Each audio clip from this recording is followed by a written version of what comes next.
You only offer testimony when a matter is scheduled for a hearing.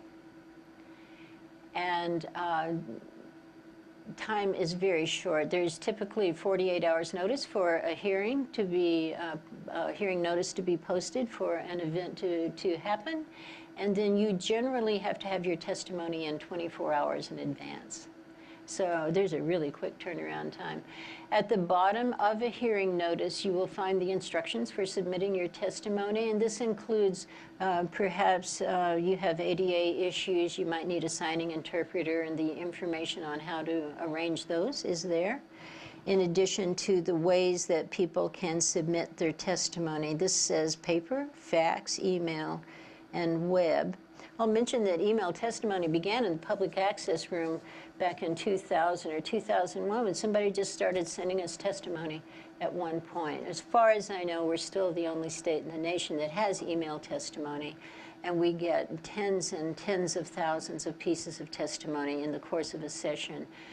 And this is one of the ways in which Neighbor Island people have been given greater access to the legislature, is that you can have more influence that way. No specific rules on how testimony should look, but you would want to include the chair of the committee, the name of the committee, date, time, and place of the hearing. Do include the bill number, the resolution you're testifying on.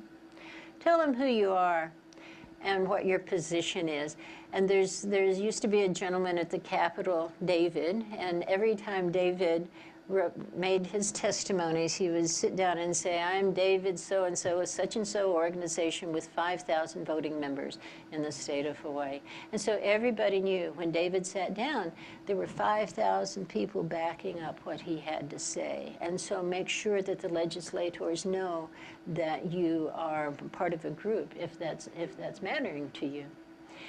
Tell them what you believe, and tell them up front, I support, I oppose this piece of testimony. You can likewise say, I really support sections 1 and 3. I think that you need to delete section 2, and I suggest the following alternative instead. So be as specific as you can. And then restate your position. My friend one time told me, tell them 3 times. Tell them what you're going to tell them, and then tell them, and then tell them what you just told them. And 3 is sometimes the magic number. So I support House Bill 123. I support this matter for the following reasons. In closing, I hope you will join me in supporting this piece of important legislation. These are the ways that you can deliver testimony in general. You can hand deliver it, fax it, email it. I do think email is probably going to go away at some point because, and this is just conjecture on my point, but because you can use the web form on the legislature's website, and because there's so much activity going on at the Capitol and so people so busy that they may make email go away and rely simply on this submit testimony button. Now you can either use this when you've signed in, or you can go directly from that bill status sheet, and you will stick in your bill number or your resolution number, and then the form will appear, and if a matter is scheduled for hearing, part of the information here will populate on your behalf. It will give the date, time, and place of the hearing, for instance, and what the committee is and the chair and such. If you are part of an organization that has letterhead, by all means use that letterhead because you want the legislators to recognize your group by that letterhead. And so you would put that on a Word document or whatever and then upload from your own files right here. But if you're just somebody that's going to testify once or twice in the course of a session, just simply use this additional comments area and say what you have to say. For oral testimony, thank you for the opportunity to testify before your committee.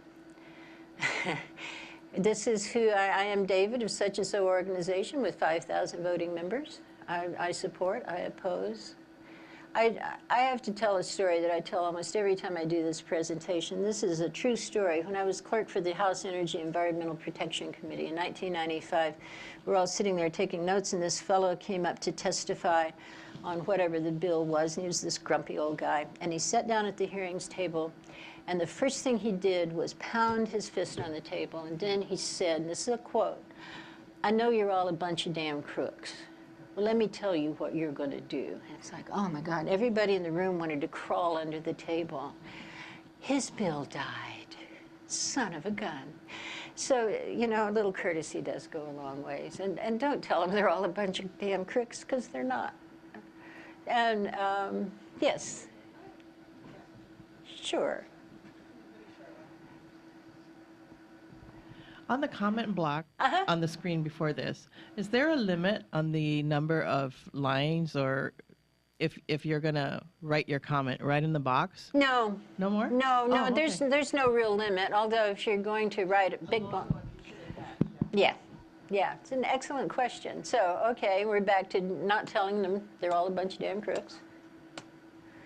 And do, you know, tell the truth and don't exaggerate. The moment you are caught out exaggerating your material, your effectiveness as an advocate for your position, you may as well go and deal with the other side. You know, it's just, you're done.